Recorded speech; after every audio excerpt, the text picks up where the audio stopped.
Hello, my name is Luis, and today I'm going to talk about obesity. Don't let it take from you.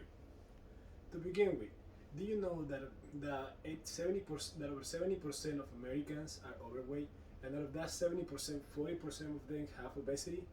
Well, given that number, given that number, obesity can affect any of us.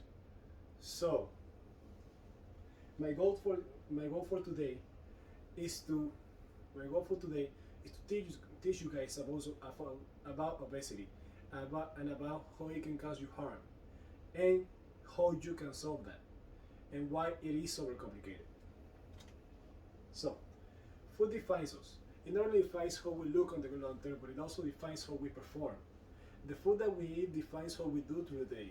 If you eat good foods, you will eventually perform good. But if you eat bad foods, you will slow down and lose performance. You will always be sleepy and with less energy to do work. Not only that, and this has been proven by the Harvard Review on the Harvard Review website that a group of people who eat that eat healthy foods over greasy foods that are bad for you usually perform better at the everyday life over the people who eat foods that are not good for their bodies. It, okay, and obesity not only affects how we perform, but it also brings many dangers with it.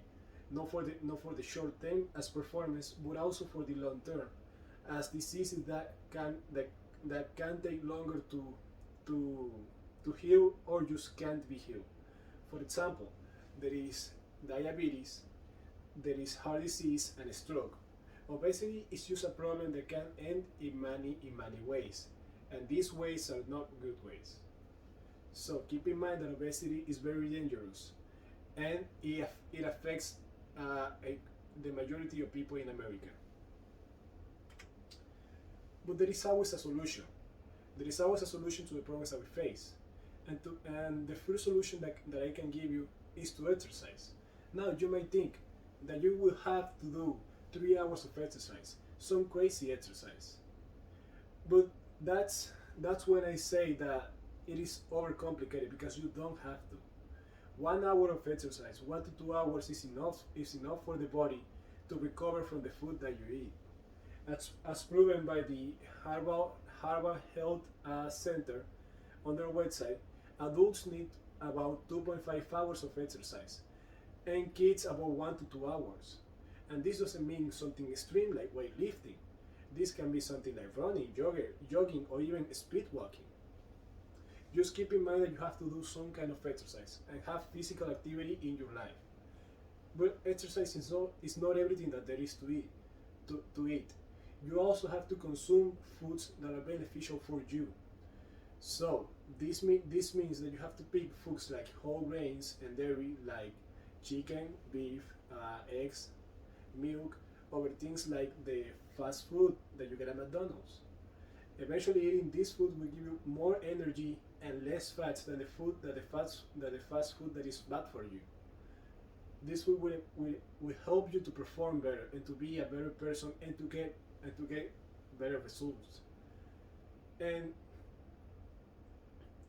and this hard work is not for nothing, because on a society where where everyone follows these two steps, eating healthy and getting some exercise, we could have a more productive society of people who can perform better at their everyday life and who have to deal with less problems related to obesity.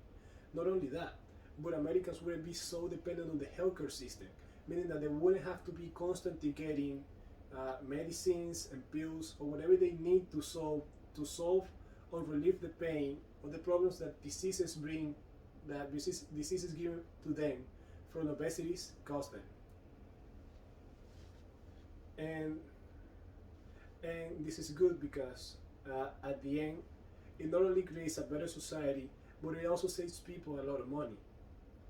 And at the end, and at the end, obesity is something is bad for all of us. And in 99% of the cases, it is fixable. It has a solution. Just like everything in life, obesity has a solution. And my goal for today is to make you guys stand up, take the next step, go do some exercise. If you feel it is okay because it was good for yourself and you can always try again.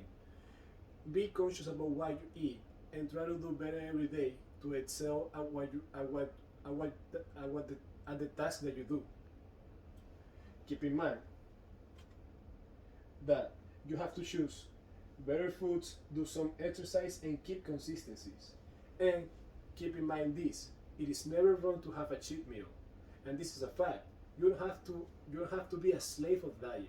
You don't necessarily need to be on a diet that kills you. You can always enjoy the food that you like. Just keep in mind that is you can't go overboard with it. Thank you so much.